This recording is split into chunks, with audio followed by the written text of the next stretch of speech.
พันไปตกปลาไปตึกปลาโอ้เราสบายดีสบายดีเคี้ยวเฮียอยู่เลยนะบ่ได้เฮียป่ะบ่ได้เฮียไปจังมือละโอ้2 มื้อปอดเถอะให้ผัวหอดผัวเจ้าไปได้จังมือละผัวคอยไปหากินแล้วไปหากินได้จังมือแล้ว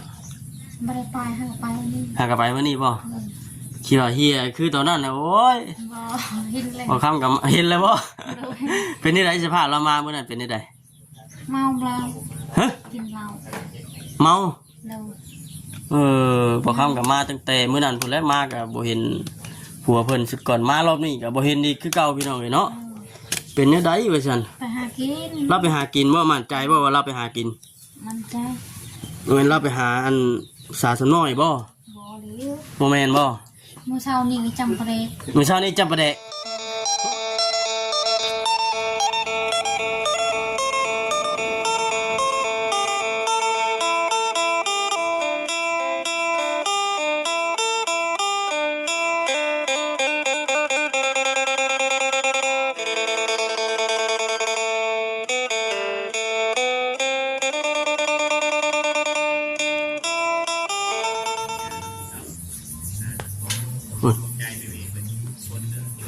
มาวันนี้เพื่อนน้องลอยเพื่อนใส่ประตูเป็นทีมห้อยน้องลอยอันใส่ส่งให้ลูกเจ้าแน่อย่ามาติดนะพี่น้องปกติแต่เก่าเด็กน้อยเห็นผ่านตาแล้วนึงกับห้อยติดเรื่องจื้อคือเลยแล้วบัดมื้อนี้นะได้แวะเวียนเข้ามาพี่เด้อพี่น้องเอ้ยมื้อนี้เนาะ อยู่ที่บ้านที่เพื่อนอ้ายบุญเกิงแล้วก็นางร้อยพี่น้องเลยเนาะก็เป็นทางพลักเมียเพิ่นเฮ็ดให้นั่นแหละปัจจุบันนี้ก็ยังเป็นผายังบ่ทันได้พอว่าซั่นจากที่ทำบ่คำได้เบิ่งนะเดือนนั้นยังขาดหลายอย่างหลายแนวอยู่บ่เดือนนี้ได้เนาะ กล้องก็สีสั้นๆนะพี่น้องเนาะเอาพี่น้องก่อนอื่นก็ทักทายสบายดีเด้อพี่น้องเด้อเนาะพบพ่อพบเจอกันกับบ่าวค่ำอีกเช่นเก่าเช่นเคยมื้อนี้ก็คือว่าพี่น้องลงมาพี่เมื่อวานนี่นะอยู่บ้านในสวนมื้อนี้นะกายเพิ่นในสวนลงมาก็เลยแวะมาเยี่ยมยามเบิ่งทางน้องลอยเป็นอะไรผัวเรากลับมาแล้วบ่ตึกแต่เมื่อนั้นบ่าวค่ำก็ได้มาหาเรานะเบิ่งคือว่างี้เงาแท้มื้อนี้ก็ได้เนาะไปจังไดก็เข้าไปเบิ่งไปส้มกันพี่น้องโอ้ยว่าฉันเนาะลูกผัวเป็นยังไง นุ่งแล้วหรอบ่ฮะแล้วเป็นยังไงบ้านนี่เพื่อนซ่านบ้านช่องเรายังคือเก่าเนาะน้องลอยเนาะโอ้เงียบสมอยแจ๊ดเบอร์นี่ไปทางไหนเฮียหรือบ่ผัวเจ้านะไปตกปลาไปตึกปลาโอ้เราสบายดีสบายดีเคี้ยวเฮียอยู่เลยนะบ่ได้เฮียป่ะบ่ได้เฮียไปจังมือละโอ้2 มื้อปอดเถอะให้ผัวหอดผัวเจ้าไปได้จังมือละผัวคอยไปหากินแล้วไปหากินได้จังมือแล้วไม่ได้ไปหาไปวันนี้หากไปวันนี้ป่ะเคี้ยวเฮียคือตอนนั้นนะโอ้ยบ่เห็นเลยบ่คำกับเห็นแล้วป่ะเป็นนี่ไรสภาพเรามาเมื่อนั้นเป็นนี่ไรเมาเรากินเหล้าเมาบ่คำกับมาตั้งแต่เมื่อนั้นพุ่นแล้วมากับบ่เห็นผัวเพิ่นสุดก่อนมารอบนี้กับบ่เห็นนี่คือเก่าพี่น้องเลยเนาะเป็นเนี่ยได้ว่าซั่นไปหากินเราไปหากินว่ามั่นใจว่าเราไปหากินมั่นใจเราไปหาอันสาสน้อยบ่หรือโมแมนบ่มื้อเช้านี้จำประเดกมื้อเช้านี้จำประเดกโอ้ยสบายดีโดยสบายดีเด้อพี่น้องเอาหนีบไหมฮะเนี่ยมื้อเช้านี้กินจำประเดกมื้อเช้านี้บ่ทนบ่ได้บ่กินจำประเดกทนบ่ไหวแล้วทนบ่ไหวบ่ไหวไหมบ่ไหวแล้วลูกกินนมน้ำแม่บ่ไหวแล้วลูกกินนมน้ำแม่ลูกกินนมน้ำแม่เป็นยังคือบ่ไหวฮะยังกินมะขามแล้วยังเจ็บท้องแต่บ่กินเนี่ยเนาะมะขามเนาะขยาแล้วบ่ได้กินบ่จ้าได้บ่บ่จอยไปมาบ่ฮะมาเรามาดักมาไปมาผู้เดียว บ่นาเพราะว่าเห็นเคยหมอย ยาเลยเราว่ายามาเลย อืม เจ้ามีแต่ขอโพดเราอะ อืม เป็นอะไรบาทเพื่อนน่ะสิได้ออันนี้เราบ่มา เจ้าอยากขอเด้อบัดนี้เด้อ พอได้คอได้ คำเพิ่นให้ก็เอาเพิ่นบ่ให้ก็บ่เอาเด้อ ยาติ เพิ่นให้แล้วก็ยาคำอยากได้นะแม่นไปหา หายไปงานวะ แม่นหาเฮ็ดเวียกเองงานหาปลาหาหยังเมื่อเกี่ยวข้าวเมื่อไปเชียร์สวนหญ้าสวนยางน้ำเพิ่นเด้อ แม่น โด นะ ย เจ้าสิเมื่อบ่ไปเชียร์หญ้าสวนยาง สิเมื่อ เราสิเอารถใหญ่มาเอาเมื่อบ่ ป้ากับพวกเลย เอาไปเบิดกูคนนี่แหละบุญมีบุญเพ่งเนี่ยไปเบิดนี่แหล้ว ไปหมดเลย สิไปบ่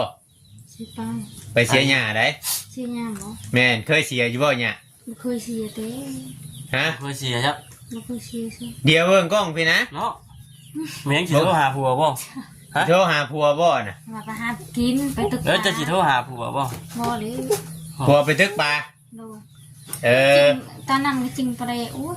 สมเมื่อยเลย ผัวไปตึกปลาไปตึกปลากับไพ่น่ะ จนประเดี๋ยวเลย ฮะ ไปผู้เดียว ไปตึกปลาผู้เดียว คนผิงอยู่นี่ ใช่วันเพ็ง พุ่นนี้ ไปเล่นบ่ ไปเล่นน้ำเอือย เออมามื้อนี้เฮ็ดอันหอยเสือได้บัดนี้เนาะโอ้เราย่านก่อยให้ได้ก่อยให้เรามื้อน่ะถามยังเฮ็ดบ่เป็นถามยังเฮ็ดบ่เป็นห่วยก็ให้มื้อน่ะ มาบันไดกองมาเยอะมาบันไดกองมาเยอะอยู่ที่ เฮ็ดแบบนี้ได้เพิ่นชื่อไม่เขนมาให้แล้วก็ต้องเฮ็ดแล้วว่าย่านบ่เวียงให้บ่เราจังเฮ็ดน่ะ เดิน เออ มันเอาเวียงห้ายเลย คือเห็นตัดไม้หัวมาคือบ่เฮ็ดใช่หัว ควร แม่ ไปทำแล้วไปหากินก่อน ไปหากินก่อนถ้าข่อยมาจังเฮ็ดบ่ เลย อยากเฮ็ดให้ข่อยเบิ่งบ่ เพื่อนและขีด ถึงว่าเรา ถ้าเจ้าบ่ได้เฮ็ดนํกันบ่จ้ะ เฮ็ดน้ำกันให้ลูกนอนแล้วพ่อสิเอาลูก เบิ่งสิจมพลังให้อันบุญเพ็งเนาะบุญมีนอนเนี่ย ให้นอนวะ ให้ข่อยจมให้บ่ บอก ฮะเป็นหยัง นอนแล้วเด็กกันในชามเถื่อซีเถื่อ 3 4เทื่อเด้เอาซะพอได้ซะอย่ามานอนถึงพุ่น เนาะ พ่อสิให้นอนหึงเถื่อ สุดยอดอะดินางโดยคักแน่บ่ว่าผัวไปหากินน่ะ เนาะอันแรกก็จะว่าเว้ยเราไปลอยไปหาผู้สาวสำน้อยใช่ไหมจักว่าอยู่ บ่แล้วไปหากิน หากินบ่แล้วถือของไปอยู่บ่ ไม่ได้ถือของ ไม่ถือยัง แล้ว ไม่ ถือ ยั ยัง งซะ ถือทุกอย่างไป ถือถุงยาง อุปกรณ์หาเพิ่นได้ฉัน แล้วเอายังไปหา ให้ตึกให้ ตึกเฮแล้วเฮ ที่ว่าติดเข่าใส่มือเอาจุ่มลงน้ำเอานะ เอาของลูกให้เลี้ยง เฮบ่ เดิน โอ้ ได้บ่แต่เก่าเราไป ขอไปหาป้ามันว่า เพิ่นว่าสิมาง่ายอยู่บ่ มันเอากินข้าว อย่าให้ลูกอย่าให้ เราไปถือเข่าไปบ่ บ่ได้ถือเขา แล้วไปแต่เช้าพุ่นบ่ ไปเช้าคน เบาอันนุ่งเข้ามาพ่ออยู่บ่ เข้ามา พ่อเราอยู่บ่ มันเพราะ พ่อแต่เจ้านี้ ดู แสดงว่าไปแต่เช้าดิไปแต่ดึกดินี่เนาะ ดู โอ้ แล้วเฮ็ดมื้อไรเฮ็ดอันแขนเฉือน ห้าคุณมาเช้านี่ เฮ็ดมื้อเช้านี่บ่แล้วฮู้ว่าข่อยสิมาไปจักกันนี่ ดู เออ หรือ เฮ็ดไว้ก่อนดิ เฮ็ดไว้ก่อนได้เขาว่ามามื้อหน้าต้องให้เห็น เอ ก่อน อ เสื้อผ้าหน้าแพงมื้อนี้เป็นอะไรแห้งเด้ แห้งแล้ว เอาไปลงไปพึ่งอีก บ่อนี่ก็มันประหยัดมันค่อยไปนี่ไปหนังค่อยเปียก บัดนี้ครับมันแห้งบัดนี้หาเก็บเมียนเด้อ ดู เก็บพับไว้ดราม่านี่ไม่แขนก็ยังอยู่นี่ไม่ใช่ไม่แขนห้อยไว้ ตัวไหนมันยังบ่ได้นั่นกันเนาะ แม่นใช่ไม่แขนห้อยไว้ตัวใด คือ มัน ไว้ให้มัน คือ หมัก ไว้ มันแห้งนะ เฮ็ดให้เห็นสิได้เหยเนาะเฮาบอกหยังก็เฮ็ดให้เห็นให้ FC เพิ่นฮักเพิ่นแพง บ่แม่นว่าบอกเลยสิบ่เฮ็ดเนี่ยบ่ได้เด้บ่มีผู้ โด แพ ย ง โดย เด้ ชื่อได้ติ โดยชื่อได้เอาลูกไปใช้บัด นั่งนี่เลย คือถอยไปถอยไป เนาะให้ไกลเข้าบาดนี่ ย่านบ่ข่อยบ่หลังบ่ ผู้หญิงก็อยู่นี่ว่า ฮะ ฮะ ผู้ชายอยู่อย่างนั้น อ้าวบ่อยากใกล้ผู้ชายบ่ บ่ บัดยินกับผัวได้คือนอนใกล้กัน โอ้ยบ่ได้ไกลเลย บ่ได้ใกล้บ่เดี๋ยวนี้ ลื น่ะ มคอยนอนในพุทธ เอ้า เมื่อคืนนี่เจ้านอนอยู่พี่ นอนอยู่คนละแจค ผั น ว ละ เจะนอนอยู่พุ่น ดู เจ้าบ่ได้กลางมุ้งบ่ บริการคือนอนตุบหอมเลย ตุ้มโพมเลย โอ้ยยุงหลายเมื่อคืน เอ้าตัวบ่กลางมุ้งเนาะ มุ้งก็มีอยู่เนาะ มุ้งก็มีอยู่คือบ่กลาง บริการนอนมันเลย นอนไปซั่นเลย ลูกคอยนอนอยู่มุ้ง อันนะ ปูนแม่มันนอนอยู่นอกมุ้ง เดี๋ยวน อนเกลือยุ่งอยู่หั่นติ เนาะนางโดย พอหนู พี่ บอก น้อง พี่ชายน้องเมานาคือเห็น เจ้าสิเฮ็ดในไรคำเราบ่มาบัน เชื่อได้คอเดียวไม่ได้เห็ดยังไง เฮือนสิได้บ่บัน ไม่ได้เล้วเลยแบบนี้เลย เฮ็ดได้บาท จัก ป้าไปไปสิบ่ มีแต่ว่าคอยสิบอกเด้อน่ะคือเขาเว้าอันนี้ เดิม คำเพิ่นให้ก็เอาเพิ่นให้แล้วก็อยา เดี๋ยวบ่พากันขอเพราะว่าตะกี้แต่ก่อนชุมเจ้าก็บ่ได้มีหยังเด้ เพิ่นเฮ็ดให้ซำนี้ก็บ่ถือว่าดีเติบซำ มีแต่ว่าเฮ็ดดุบาดนี้น่ะให้ผัวไปหากินคู่มื้อให้ผัวไปก้านคู่มื้อเฮ็ดหัวเฮ็ดชวนให้มันแล้วเพิ่นสิซอยอยู่ดอกเฮือนน่ะ เดิม ว่าเห็นบ่จิตเอาเงินไปมอบให้บ่ลาวอยู่เมื่อวานนี้เนาะ คอย คำว่าขี้ข้านเนี่ยเพิ่นบ่เฮ็ดเพิ่นว่า เบิ่งก่อนนะบ่ได้ก็ได้เนาะพิจารณาเบิ่งก่อน เพิ่นเบิ่งพังเบิ่ง พังเบิ่งก่ ก่ อ อน นน่ะชื่อ คือว่าโดยซื่อๆก็บ่เฮ็ดหยังก็โอ้ย แม่ คือว่าอันนั้น ถ้วยบวงเฮือนชานมาได้ให้เมียนให้มัดผ้าห่มผ้าแพร่กับพับขึ้นไปไว้แบบชั้นมันก็จุกโป้ให้เลยมักชิบเลย แต่มันสะอาดครับน้ำหูน้ำตาเฮาอะไรเนาะ แม่น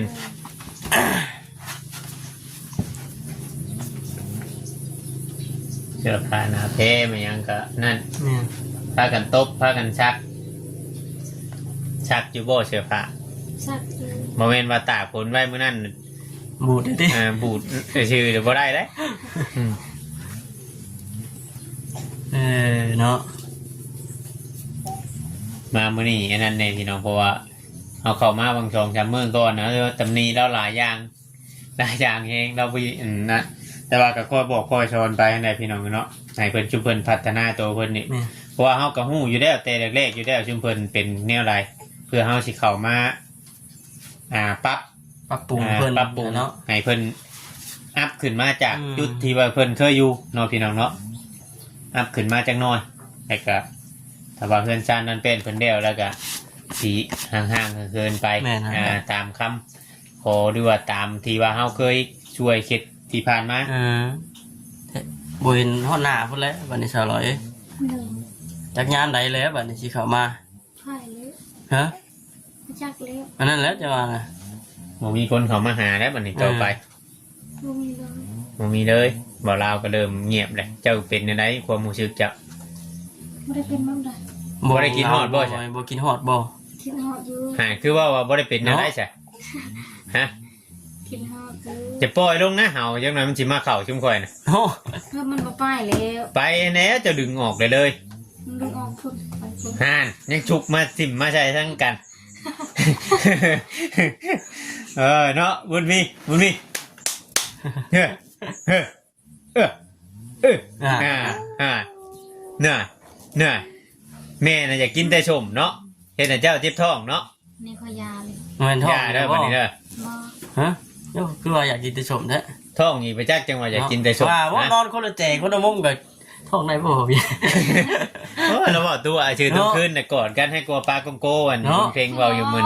โอ้ยเชื่อบ่ใช่ พุ่น ว้าวแม่นะนั่งหน่อยนี่ว่าวอันนั้นเลยเจ้านี่ เอาไปเลยๆดิ เอาไปเลย งอเลย เออ คนคืนนี้พัวคอยมีเวียกไปเวียก เอา ไป ไป เรี เรี ย ย ก ก ยังยิก นี่เรียกหยัง คอยนอนพอดีไปรู้ เอ้า ไปเรียกยังยิกบ้าน จักแล้วลงเข้าไป กลางคืนก็อยู่ผู้เดียวตอนเว้น ไป ก็อ จาก ยู่ผู้ โม เดียว งเรามาน่ะ ชอมอง 2 โมงตอนเช้านี้ ดู แม่นบ่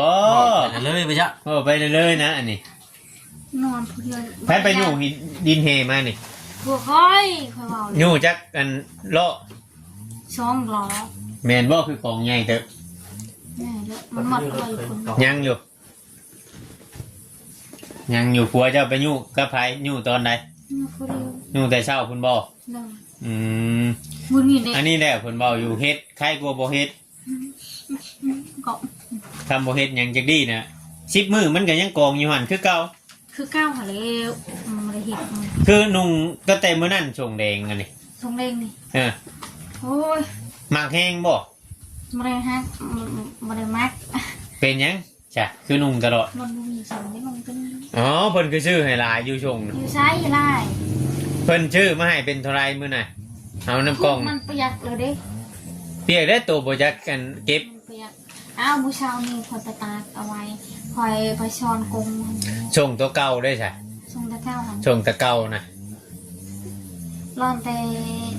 จะพับลงกล่องบ่ พับลงกล่องแล้ว เป็นหยังคือบ่นุ่ง โอ้ยมันหอนชินุงชกกันว่าชมยังไงเด็ดลูกจะไปยุ่ยดัน ลูกกับบ่อยู่เป็นหยังลูกยังบ่อยู่บ่ อยากกินข้าว เดี๋ยวกินข้าว ยังไม่ได้กินข้าวบ่ ยังบ่ได้กินข้าวเช้าบ่ฉาลูก แล้ว ฮะ เช้าทำกินแล้ว สิกินข้าวเที่ยงบ่นี่คือว่าท่านในเที่ยงยัง10:00น อืมเดี๋ยวถ่ายคลิปนี้แล้วก่อนจังให้ลูกกิน แม่ ยัง10:00 นเลยทันในฮอด11:00 นใช่ ตอนคืนก็อยู่ผู้เดียว ตอนเว้นก็อยู่ผู้เดียวย าน ย่านบ่ มีผูกภายใน โคมเจ้าไปใช้จ้ะ ผูกนี่เลยผูกแบบว่าลองที่สูบยาที่ลองที่ยาสูบมันเยอะเนี่ยลอง ฮะ ลองที่ยาสูบ มันยังโดนยาสุ ยาสูบยาปุ๊ก เป็นยัง เป็นหยัง สูบยา เจ้ากระชูบ่ มาได้ทิม เราบ่ได้ทีมครับ ดู ระวังลูกเก็บกินนะ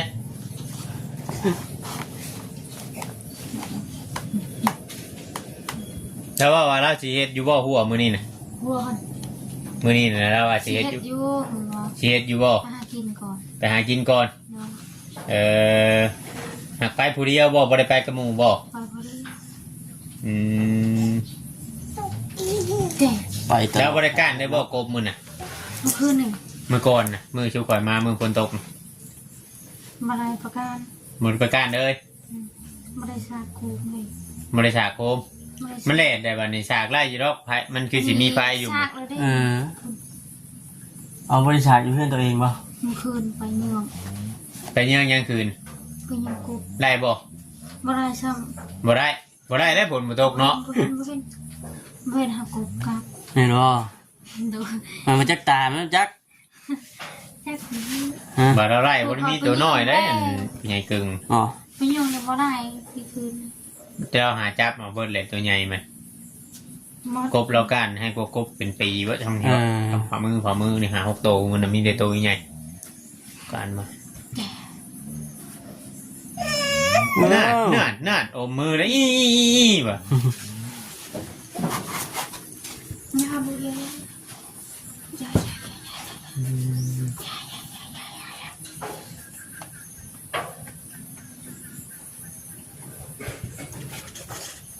มาสะงมๆงิมๆพี่น้องเนาะ อยู่แบบ เลี้ยง เงียบดิ ตามลูกใหญ่ตามเมืองลูกใหญ่ทำว่าลูกได้อันทำในเฮียนที่ว่าได้รับการศึกษาต่อมาเนี่ยก็คือสีโอเคอยู่แล้วว่าตอนนี้ครับจักเพราะว่าตามชนบทนี่ชวนหลายนี่คำลูกบ่อยากไปแล้วก็จ้ารถเนาะชุมเพิ่นบ่คอยมีข้อบังคับ แม่ นะ เอาง่ายกันแล้วแต่ลูกนะอะไรก็ได้ แม่ ที่ครูเพิ่นจะเฮียนก็ได้เฮียนไป ไกลเติบได้ประมาณกิโลหนึ่งพุ่นมาจากโรงเรียนกิโลหนึ่งหรือว่า2 กิโลพุ่นมาจากตามป่าบัดเพื่อสิย่างไปทำพ่อแม่บ่ไปส่งในแห้งแล้ว เตียนละเตียนเด็กเก่งเก่ง อย่าอมไม้นะ เออ เฮ้ยเอาโทรศัพท์มาให้ลูกเล่น มาลูกละ อ้าวเฮ้ยอย่าดื้อเด้อ อารมณ์หมดใจแล้วบัด อารมณ์บ่อยากดีไปไหนอยากนอนมาจ้ะ มันไปยังนอนเลย ปกติฉันนี่แล้วก็นอนบ่ นอนแล้วมันลุกจะนอนเลย แล้วตื่นแต่นอนใหม่แล้ว เอออ่า น่ะ คุยแล้ว คำว่า เนาะ คำว่านั่งลอยว่า ไปแต่เช้านั้นว่าจังน้อยมานั่นแม่นมืดมา แม่นบ่ บอกแล้วยังไม่ได้กินข้าว ยังไม่ได้กินข้าวบ่เราไป โน ก็แต่เช้าบ่ได้กินข้าวเลย ไม่ได้กินข้าวเลยมันมีของกินเลย นอกคือสิอดไหลปะ เนาะไปกิน โอ้ย ที่ห นัก น้า โจก จ้ะ เข้าไปน้ำมาจ้ะ บอกว่าพอเห็น เห็นอยู่บ่ ไม่ได้จบมันงอเลยพอมาแล้วยังไรปลาเลยมา บ่ทำไรปลาแต่มาแล้ว โน รอเบิ่งจ้ะ เราเบิ่งเราชมนำกัน ว่าจะเป็นความจริง แม่น คือน้องดอยเว่าบ่พี่น้องไอ้เนาะว่าบัวเพิ่นไปหาปลาบ่ จะหน่อยมาจะหน่อยพิงก้อยจ้ะ แล้วเจ้าไปโสนบ่มื้อนั้น ไปชมบ่ได้ใช่ไหม บ่ได้รอบสอง เดี๋ยว ได้แต่รอบแรกฮะ เดี๋ยว เออเนย หนูอยากกินข้าวแล้วบ่ไปกินข้าวไหม กินข้าวบ่ อืม เอาไม้มาใช่ไหมเอาไม้มาก่อนไม้มาก่อนชงข้าวให้ลูกก่อนป้อนข้าวลูกก่อนมาเฮ้ยนั่งอยู่ไหมนั่งอยู่บ่น้อมนั่งอีกเนาะพี่น้องเนาะมาเมื่อนี้ก็คือว่าวันไหนเห็นเพิ่นเฮ็ดเพียกเฮ็ดหยัง แม่น ตามคำสั่งที่ว่าเวียงบอกเพิ่นแล้วพี่น้องนะครับเพิ่นไปตัดไม้มาแล้วเฮ็ดหัวกันเพิ่นจะทันได้เฮ็ด ไปให้พี่น้องคลิปนี้ก็คือสี เฮ็ดนะครับเบิ่ง ประมาณนี้ได้อพี่น้องเนาะจะอะไรก็มีแต่ว่าไปพบไปพบกันคลิปหน้าคลิปต่อไปเด้อพี่น้องเด้อเนาะโอเคพี่น้องคลิปนี้ก็ขอกล่าวคำว่าสบายดี